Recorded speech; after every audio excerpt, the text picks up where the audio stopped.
Okay, class, let's get started. Let's set up our world for learning animation. We're going to use this cube right here since it's already here. We're just going to add a floor. All right, so let me go Shift A. Actually, let's get the screencast going so you see keyboard shortcuts and whatnot. Okay, so I can go to Add Mesh Plane, which is basically a floor. You can also do Shift A. That's a keyboard shortcut to summon that. I'm going to press S to scale this, probably around that much right there. We're just going to make this cube do all the animation. Okay, I'm going to lower the floor so that, or actually move the cube up. So I'm going to use my transform tool here real quick. All right, let's be precise on where that thing is. So it'll be 1 on Z.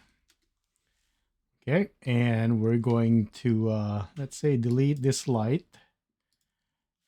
So we can demo how to make a new one, and then Shift A light, we want a sun. Sun is basically simulating the sun. So regardless where it's positioned, it's just the angle that matters. Okay. So it's basically everywhere. It's kind of like the sunlight. The sun. Let's take a look at our kind of final viewport shading right here, which is the render output.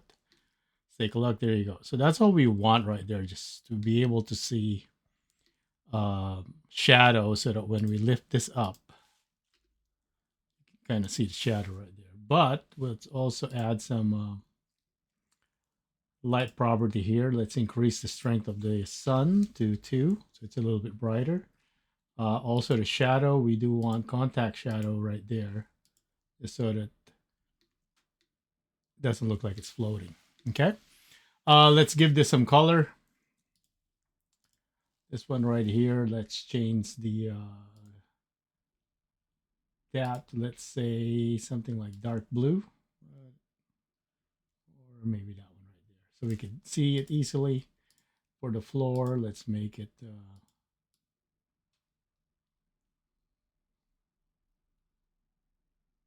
light orange right there, just so that there's a difference between the two.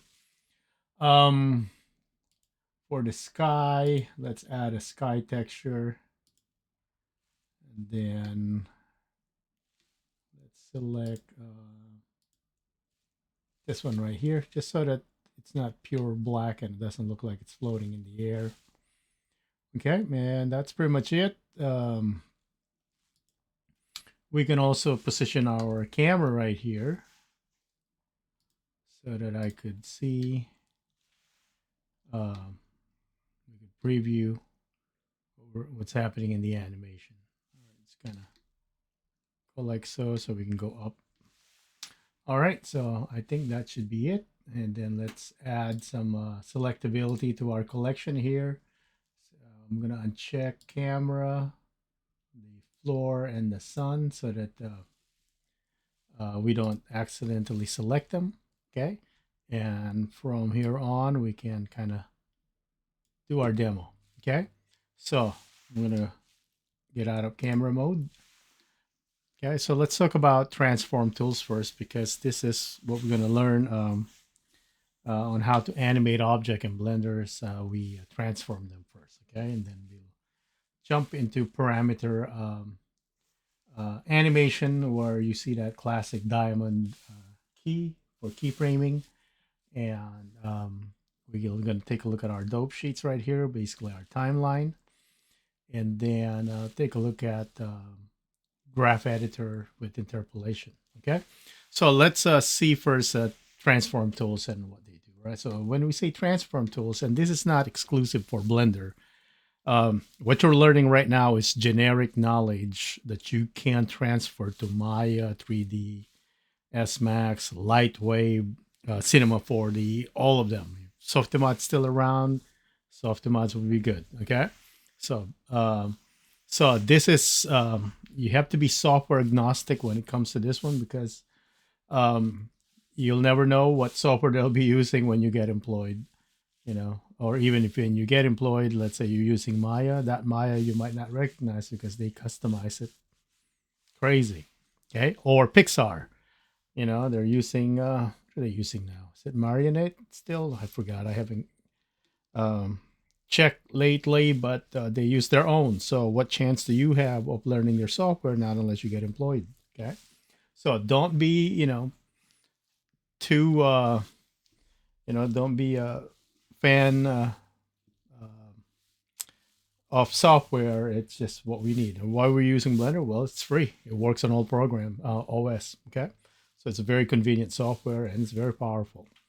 Okay, so transform tools. When we say transform tools, we simply means move, rotate, and scale. Okay, so the tool for that in Blender, if you don't see it right here, keyboard shortcut T shows the tools. The first one right here, the top one right here is your select tool. Okay, basically it's a drag select, click select. Okay, and every time, and this is standard GUI. Whenever you see like a small triangle notch at the bottom of those tools, that means if you click and hold that down, there's more tools underneath. Okay, like on move, there's nothing, right? Scale, there's a scale cage right there, so there's multi tools. Okay, so move tool, so self-explanatory, it's to move things, right? Keyboard shortcut for this without using that tool is G. So if I press G, I go into this lock mode and it's just freely moving. Okay, so we have the X, Y, and Z axis here for your direction. Okay, so Blender is unique here among the other programs. I'm trying to remember if Caligari through space is also Z up. Okay, but let me explain real quick. All right, so traditionally, even on 2D programs, X axis is left and right, and then you get your Y axis going up and down. So why is Blender different, right? Well, because Blender follows kind of traditional XYZ position, which is basically your table or you're drawing a table, right? So when you're looking at it, when you're drawing, you're looking at it from the top, correct? Your table is flat. So X is left and right still, but Y is not really going up and down when you're drawing, right? When you're on a table, it's going in and out. So there's really no Z axis here. Hence, that's why it's 2D, right? So what happened is that you're working on flat like this, and then the monitor went 90-degree rotated. Okay, so basically what happens, this is your monitor, right? And what happened is that when you're viewing it, it went like this. So that's why X looks like it's going up and down. Y, X is left and right. And then now your Z axis goes kind of in and out on all the other programs. Okay.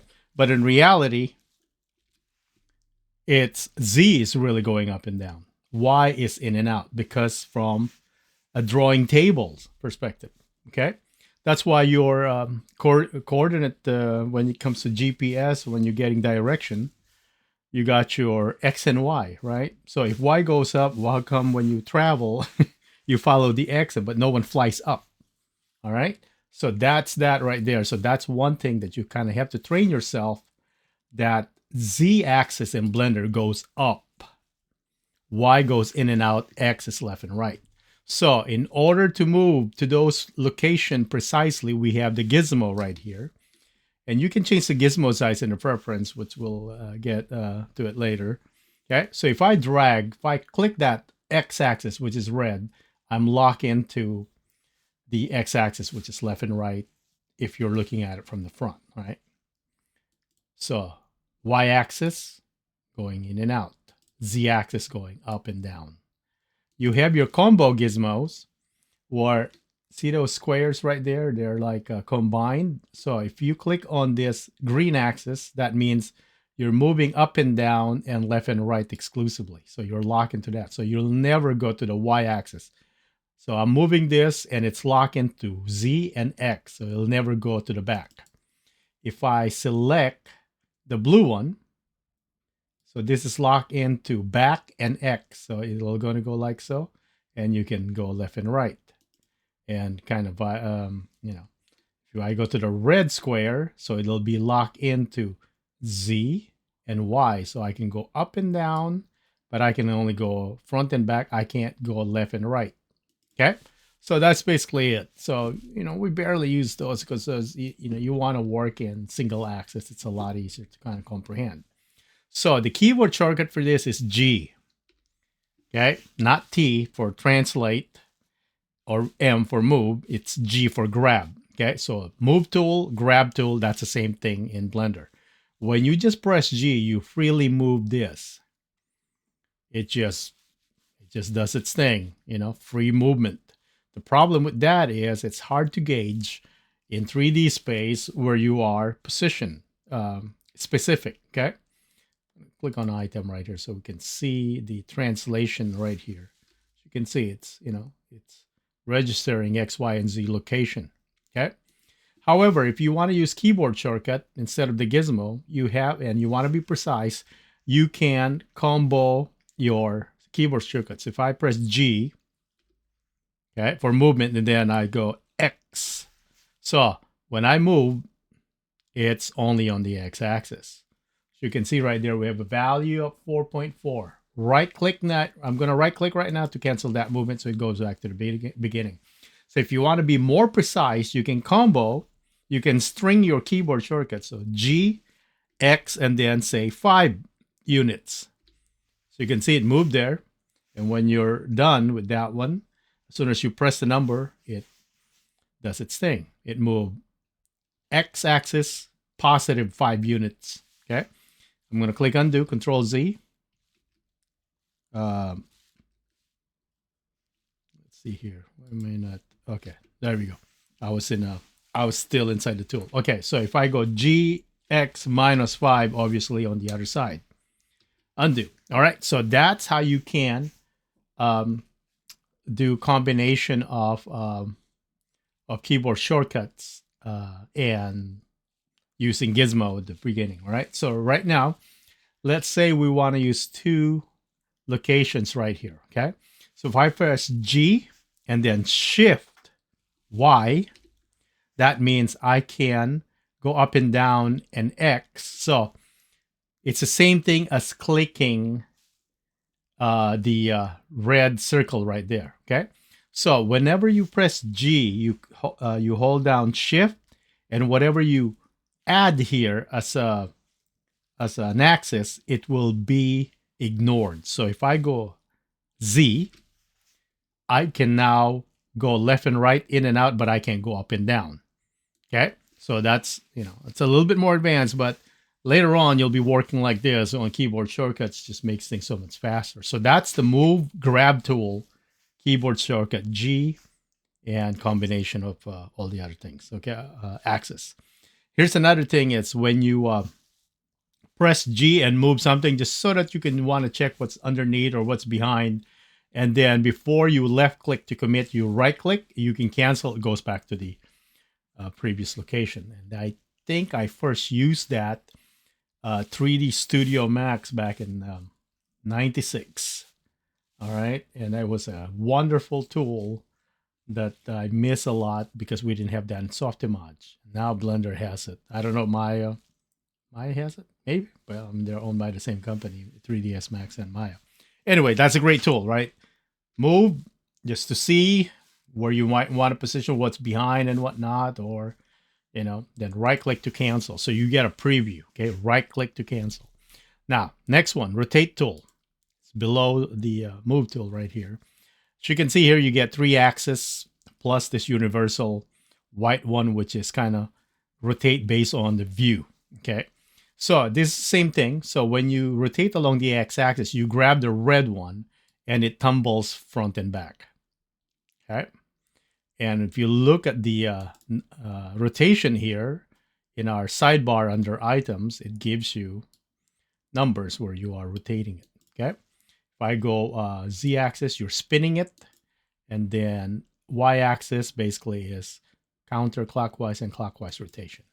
Okay, so this is the front right here. So if I let's say I want to, let's say I eyeballed it, right? I like it like that. And then I go like, okay, now I want to rotate it based on this position. If you grab this white circle, it will rotate right there, but it's based on that view. So that's a little bit wacky because when you do that, that's not just rotating one axis. You got all three axes going, which we barely use in animation at the beginning stages, at least, so that we can simplify our rotation. So, you want to rotate just based on this axis right here. You can also do it here. So if I go in 45 degrees on the y-axis, there we go. We get like this diamond position of the cube. Of course, minus 45 does it on the other side. You didn't see it go because it's just the same. And put 0 right there. It goes back to where it is. The keyboard shortcut is R for rotate. So finally, a matching tool letter, right? So if I press R, it's freely rotation. It's on that white rotation right there. So if you want specific ones, you go R and then add an axis. So X, so it just basically tumble front and back. And if you want to be very precise, you can do RX 45, enter. And as you can see, we got X45 right there. So a stringing combo makes everything, move faster, rotate faster, so on and so forth. Okay, so that's rotate tool, self-explanatory. Just work with the circles right here. If you're not sure at the beginning where, man, I don't know how, what X, Y, and Z, I'm still confused, then just try them. Grab the X, you'll see where it's tumbling or rotating, okay? But, you look at the ring and that's the rotation, okay? So if it's blue right here, so that means it's gonna spin from the top. All right, next, scale tool. So scale is AKA resizing, okay? So we have the scale tool. If we grab the white one, you get what you call uniform scaling, okay?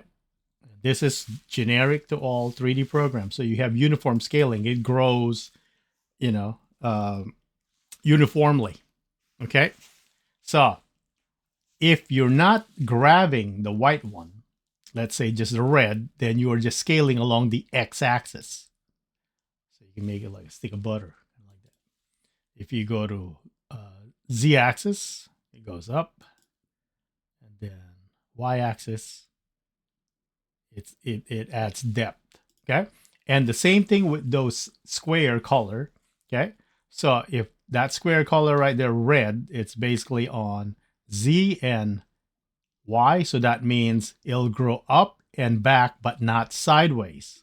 So if I drag that, there you go. So you can see it keeps the size of the front. Okay, it doesn't grow on that direction. So let's do the blue one. Okay, so it's not getting taller. Okay. Oh, yep. Okay, so if I go right here, put that back to 1, put this back to 1. All right, so that's the difference here. If you can see, scale is set to 1. These are 0, 0 for location, rotation, but scale is set to 1 because if you change that to 0.5, that means half the size of that. If you change that to 0, it's non-existent. So if you want 1, will always be the original shape, okay, the original scale. What's the keyboard shortcut for this? It's going to be S for scale. Another one that hits the tool name, okay, S. When you press S by itself and drag, it's the same thing as dragging this white circle. When you want to go specific, like S and then Y, you get depth. S, X. Oh, make sure your cursor is inside, okay? Otherwise, you won't drag it. So like what happened here, when I press S and then, sorry, I position my cursor outside this one, SX, then it doesn't work, okay? So make sure when you do any of this tool, it's like an object-oriented programming, something's got to be selected first and you're within the working environment. So if I press SZ, there it is. So those are transform tools. That's how we move, rotate, and scale along with their keyboard shortcut and their axis, what do you call this, lock. Okay, and when you press N, you get your sidebar item. It shows you the value right here. Very similar when we're animating and we want the object parameter. That would be the same thing here and over here. Okay, so same thing with the XYZ Euler. You can change that and reflects on that one. Okay, so what else here? Yeah, that's pretty much it for transform. And then we're gonna go jump to part 2. I will save this so that I can give it to you guys. Okay, box bounds. So I can give it to you guys and you can just play with it. You don't have to start building it. Okay, so on to our next lesson.